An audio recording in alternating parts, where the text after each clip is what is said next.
अस्सलाम वालेकुम, नमस्कार, सत श्री अकाल एंड गुड इवनिंग। मैं हूँ अर्जुन आजमी और आप हमेशा की तरह से देख रहे हैं पॉइंट ऑफ व्यू। हमारे साथ हैं जी सुमित जैन साहब। बहुत शुक्रिया sir, thank you so much. आपको देख के लग रहा है ठंड आ गई है चाइना में। अरे, पूरे सर्दियों में अभी तक तो ठंड थी नहीं। मैं टी शर्ट में फिर रहा था और हाँ। अब अभी 2-3 दिन से इतनी ज़्यादा ठंड हो गई है। जब से ट्रम्प आए हैं तब से ठंडा पड़ा है सब कुछ यहाँ पर, और ठंड भी पड़नी शुरू हो गई है। तो इसी हिसाब से हम ट्रेड का भी पूछेंगे आपसे। ट्रेड का क्या हाल है? सुना है कि चाइना भी जो है वो टैरिफ लगाने लगा है अमेरिका। मतलब ये चल क्या रहा है, आप बताइए। ट्रेड वॉर क्या चल रही है? आरजू जी, पहली बात ये है, ये सिर्फ डोमिनेंस की लड़ाई है। ये इकोनॉमिक वॉरफेयर नहीं है, कुछ नहीं है। ये सिर्फ देखने वाला चीज है कि सबसे पहले हु विल ब्लिंक फर्स्ट, जैसे होता है ना इकोनॉमिक्स में, who will bend down first, वो वाला हाल है। और डोनाल्ड ट्रंप ने तो आते ही बता दिया कि मैं कभी भी अमेरिका को सेकंड ग्रेड नहीं रखूंगा। चाइना ने हमें बहुत बेवकूफ बनाया अमेरिकन को, अब ये टिट फॉर टैट होगा। और बेजिंग ने बोल दिया कि भाई हमें तो दादागिरी करने की आदत है, अगर तुमने हमारे ऊपर टैरिफ लगाया हम तुम्हारे ऊपर टैरिफ लगा देंगे। बट गेम डिफरेंट है। देखने में लगता है कि टैरिफ की वॉर है, बट एक्चुअल में ये ग्लोबल इकोनॉमी के अंदर एक डोमिनेंस की लड़ाई है जो अमेरिका की शुरू से थी। चाइना ने चैलेंज किया, अब ट्रंप दोबारा से वो चैलेंज को फाइट बैक दे रहे हैं। अब ट्रंप ने लड़ाई शुरू की पहले। 450 बिलियन से ज्यादा जो सामान चाइना से आता था अमेरिका के अंदर, उसके ऊपर टैरिफ लगा दिए। अब आप देखिए, एक तरफ नहीं लगाया, तीन तीन तरह के टैरिफ लगा दिए हैं। पहले तो बोल दिया 10% tariff on everything which is coming from China. $450 billion के गुड्स के ऊपर टैरिफ लगाना, यानी कि बैकबोन तोड़ना है चाइना की। कंज्यूमर इलेक्ट्रॉनिक्स हो, इंडस्ट्रियल मशीनरी हो, कुछ भी नहीं छोड़ा ट्रंप ने। उसके बाद एक रूल था यहां पर अमेरिका में, वही बाइडेन एंड पार्टी का बनाया हुआ, जिसको बोलते थे डिमिनिस। उसके अंदर था कि $800 से नीचे की अगर वैल्यू का कोई सामान होगा जो अमेरिका में इंपोर्ट होगा, उसके ऊपर ड्यूटी नहीं लगाई जाएगी।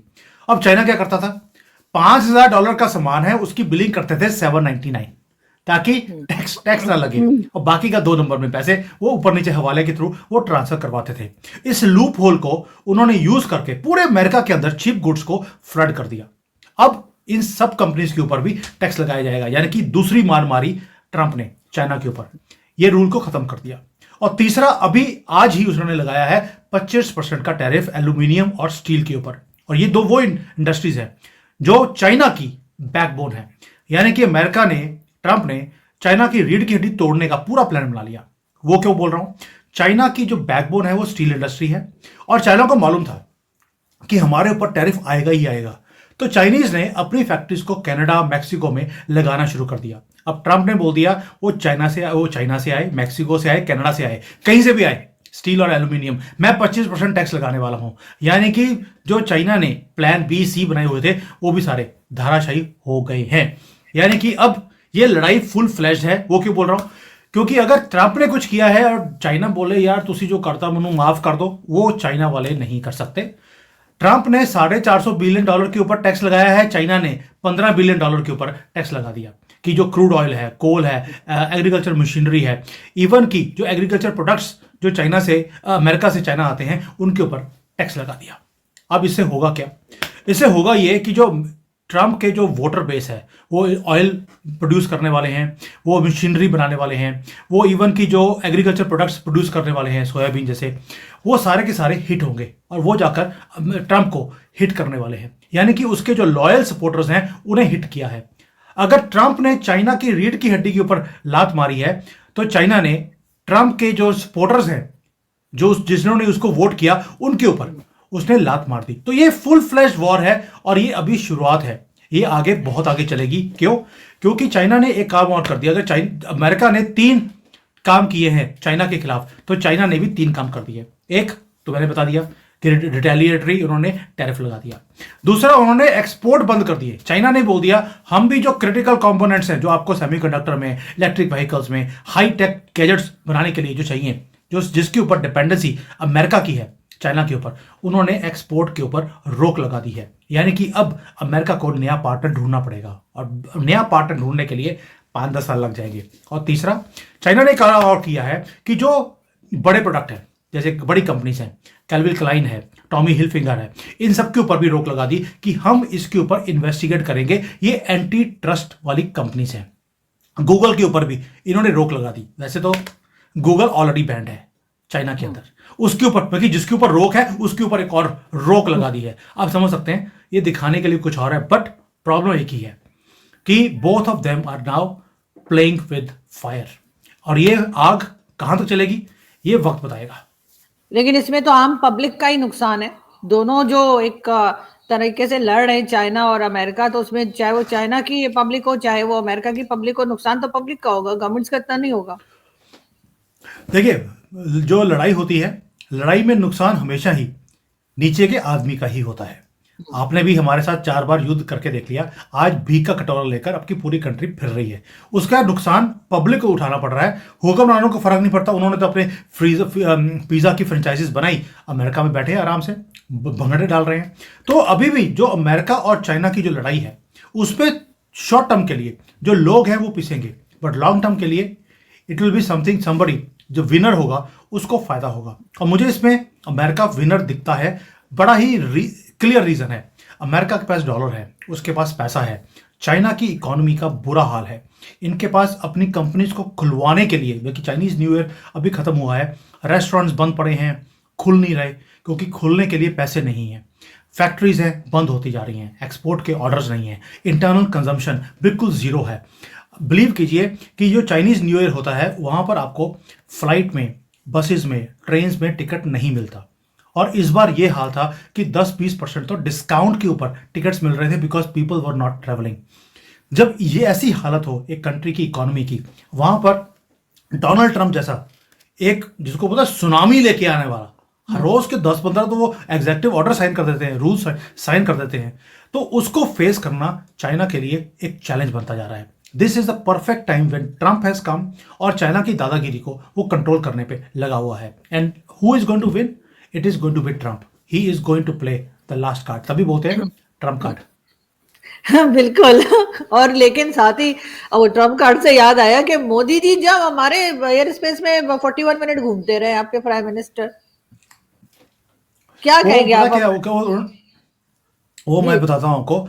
उन्होंने बोला कि जो प्लेट जो उड़ता है ऊपर, तो उसमें काफी बार जैसे कभी ऊपर टॉयलेट चला गया, कुछ चला गया, तो उन्होंने बोला कि यार जो ऊपर से निकलेंगे तो उसको ऑफलोड करना, कुछ ना कुछ ऑफलोड करना पड़े, तो हम पाकिस्तान के ऊपर से ऑफलोड करते हुए जाएंगे, ताकि आपको भी लगे ओहो कितनी बारिश कर दी मोदी जी ने। हमेशा बोलती रहती है कि मोदी जी हमारे कंट्री, हाँ उन्होंने बोला कि यार मोदी जी हमारे कंट्री के ऊपर बारिश क्यों नहीं करते। हमने बोला चलो कोई बात नहीं, इस बार ऊपर से निकलते हुए आपको बारिश करते ही दिखालेंगे। तो उन्होंने सारी टीम को लगा दिया कि भैया कंट्रीब्यूशन भेजो पाकिस्तान के अंदर। वैसे भी हम बोलते हैं toilet of the world.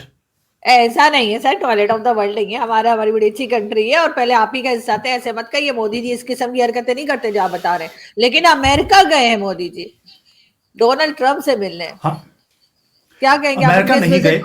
Visit कितना इंपॉर्टेंट है? जाएंगे ना, अभी अभी रास्ते में है ना, अमेरिका नहीं गए, वो फ्रांस गए हैं। फ्रांस से अमेरिका जाने वाले हैं। फ्रांस से अमेरिका जाएंगे, तो वही मैं कह रही हूँ कि वहां से होते हुए जब वो अमेरिका पहुंचेंगे, फ्रांस को तो मैं छेड़ ही नहीं रही हूँ, मैं अमेरिका पहुंचा दिया मैंने जल्दी में उनको। तो फिर क्या देख रहे हैं आप उस विजिट को कि कितना इंपॉर्टेंट है, और क्या बात करने गए मोदी जी? कुछ मांगने गए होंगे। हाँ, क्योंकि क्या होता है कि भिखारी को लगता है सारी भिखारी है, ऐसा नहीं है। पहली बात तो है कि अमेरिका वो पहुंच रहे हैं, अपना पेट पूरा साफ सूफ करके, हल्का करके अपने आप को, पाकिस्तान के ऊपर से निकल कर वो गए हैं। और ऊपर से गए होंगे तो नीचे देखा होगा कि मैंने क्या कुछ लेना है, क्या हम पे कुछ और करना है, तो वो सारी बातें करेंगे। मैं पाकिस्तान दिखाया हूँ, ऊपर से निकल आया हूँ, पेट हल्का कर आया हूँ, अब जो है उसकी थोड़ी सी सफाई करनी है, उसमें थोड़ी सी मेरी मदद कर दीजिए। मुझे लगता है ऐसे ही काम करने जाएंगे, क्योंकि लास्ट टाइम भी जब मीटिंग हुई थी तब ट्रंप से ही हुई थी, जब 370 हमने खत्म किया था। इस बार भी मुझे पूरी उम्मीद है। जाते गन करते हुए जाते मोदी जी, कोई अच्छी बात भी करते हैं? ना ना ना ना ना, सिर्फ पाकिस्तान के ऊपर से जो जाते हैं तभी हम ऐसे करते हैं। वैसे तो सफाई साफ काम ही करते हैं, लेकिन क्या करें, कंट्री ऐसी हो, जैसे कंट्री वैसे ही हरकतें करनी चाहिए। बट इस बार we are expecting something big to happen with Trump and Modi ji. Trump भी जो है वो चाहते हैं कि कुछ अब उनका सामान भारत में एक्सपोर्ट किया जाए। उनको भी है कि उनके जो महंगी कारें हैं, महंगे मोटरसाइकिल्स हैं, एनर्जी की जो डील्स हैं वो भारत के साथ की जाएं। रशिया से हम ऑलरेडी खरीद रहे हैं, बट अमेरिका भी बेचना चाहता है। प्लस दे ऑल्सो वांट कि उनके हथियार भारत खरीदे, और उसके बदले में भारत से जो सामान खरीद रहे हैं वो खरीदी जाएंगे। और प्लस जो कुछ मुद्दे हैं हमारे लेफ्ट एंड राइट में, उनको थोड़ा सा सीधा करना है। तो ये सारी चीज़ें हैं, और उसके जो मैं क्यों बोल रहा हूँ कि ये सारी बातें होगी, उसका रीज़न है, कोई सेंसेशन की बात नहीं है। अगर आप देखें, जो डोनाल्ड ट्रंप हैं, उनकी पूरी टीम ने मोदी जी के आने से पहले 2-3 चीज़ें बतानी शुरू कर दी कि कैसे यूएस एड वो पाकिस्तान के अंदर उन्होंने हमारे इमरान खान की गवर्नमेंट को गिरवाया, उन्होंने शेख हसीना की गवर्नमेंट को बांग्लादेश में गिरवाया। ये सारी बातें कब आ रही हैं? जब मोदी जी अमेरिका में जाने वाले हैं उससे पहले, यानी कि मोदी जी की तारीफ के लिए या उनकी सपोर्ट के लिए ये स्टेटमेंट्स आनी शुरू हो गई। और किस तरह से भारत के अंदर भी उन्होंने जो गद्दार बैठे हैं उनको फंडिंग किया मोदी जी की गवर्नमेंट को गिरवाने के लिए। ये मोदी जी हैं, उनकी गवर्नमेंट नहीं गिरी, और it becoming stronger day by day. But ये स्टेटमेंट्स को आना, वो भी कब? जब मोदी जी अमेरिका जाने वाले हैं उससे पहले स्टेटमेंट्स को आना, इसका मतलब है दे आर एडमिटिंग कि हमने गलतियां करी हैं, अब हम गलतियों को सुधार करने के लिए we are ready to join hands with you. और जॉइन हैंड्स कैसे होगा? जो आपकी प्रॉब्लम्स हैं उसको सॉल्व करने के लिए हम हेल्प करेंगे, जो हमारी प्रॉब्लम्स है उसको सॉल्व करने के लिए आप हेल्प कीजिए। अब अमेरिका की प्रॉब्लम्स तो दो ही हैं, उनको बिजनेस चाहिए, we can give the business, we are the biggest market in the world, और हम अपनी मार्केट्स को अमेरिका के लिए खोल सकते हैं। दूसरा है कि अमेरिका की प्रॉब्लम है कि उन्हें जो युद्ध चल रहे हैं उनको बंद करवाना है, ताकि वो अपने युद्ध से बाहर निकल के अपनी कंट्री को वो ग्रेट बना सके। उसमें भारत बहुत लेवल तक हेल्प कर सकता है, बेशक वो यूक्रेन रशिया हो, बेशक वो इजराइल के साथ खड़ा हो, हम लोग वो सारे काम कर सकते हैं, बिकॉज हमारी दोस्ती सबके साथ है। इवन कि ईरान को भी अगर थोड़ा सा सीधा करना है, बंदे का पुत्र बनाना है, तो हम कर सकते हैं, हमारी लीवरेज है। तो ये दोनों तरफ से एक विन विन सिचुएशन है। और अगर हम बोलते हैं कि आपकी प्रॉब्लम हम सॉल्व कर सकते हैं, तो साडी प्रॉब्लम कौन सॉल्व करेगा? तो आप समझ सकती हैं, ट्रंप विल ऑलवेज से 370 के लिए मैं कुछ नहीं बोला, पीओके के लिए कौन सा बोलने वाला हूँ, कर ले जो करना है। हाँ, यानी आपकी प्रॉब्लम हम है, आप हमें प्रॉब्लम बना के रखे। हालांकि हम इतने अच्छे लोग हैं ना कि आप अगर कभी देखें तो आप कहेंगे ऐसे लोग पहले कहाँ थे, पहले क्यों नहीं मिल गए हमें। लेकिन उसके लिए सिर्फ मोदी जी को $1 ट्रिलियन की इन्वेस्टमेंट यहाँ करनी होगी और कुछ नहीं, बाकी क्या और कमा खा लिएगा, ऐसी क्या बात है। लेकिन अगर मैं पूछूं, मैंने एक स्टेटमेंट पंजाबी में एक स्टेटमेंट है, हांडी का मुंह बड़ा हो कुत्ते को शर्म चाहिए, ये शहबाज शरीफ को समझा देना। आप चाह रहे हो मेरी सुपारी ले ली आपने कहीं से? नहीं, मैं ये बता रही हूँ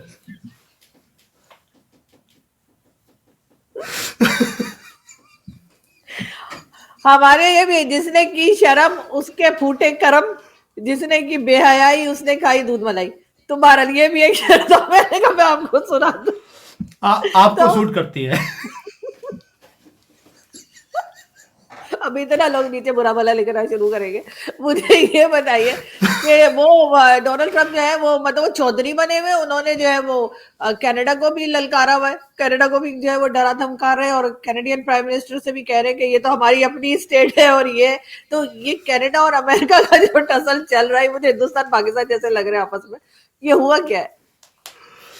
देखिए, पहली बात ये है कि कोई भी कंट्री अगर दूसरे को एक हॉस्टेज बना के रखेगी, उसको एडवांटेज लेगी, तो गुस्सा तो आएगा। जैसे आपने हमें हॉस्टेज बना के रखा, अब हमने आपको हॉस्टेज बना के रखा हुआ है, तो ऐसे चलता है। ये पिंग पोंग की गेम है जियो पॉलिटिक्स में। जब तक एक को एग्जिस्टेंस की बात नहीं होगी कि आप भी तरक्की कीजिए, हम भी तरक्की करते हैं। मोदी जी ने तो आपके प्रधानमंत्री को बोला भी था एक बार कि लड़ाई कर रही है, आइए गरीबी के अगेंस्ट हम लड़ाई करते हैं। आप भी अपने कंट्री में जो गरीब हैं उनके लिए आप काम कीजिए, हम अपने कंट्री में करते हैं, इनको एलिवेट करते हैं। क्या ये लड़ाइयों में पड़ा है? लेकिन आपको ये बात समझ आती नहीं है, इसलिए टॉयलेट ऑफ द वर्ल्ड बोला जाता है।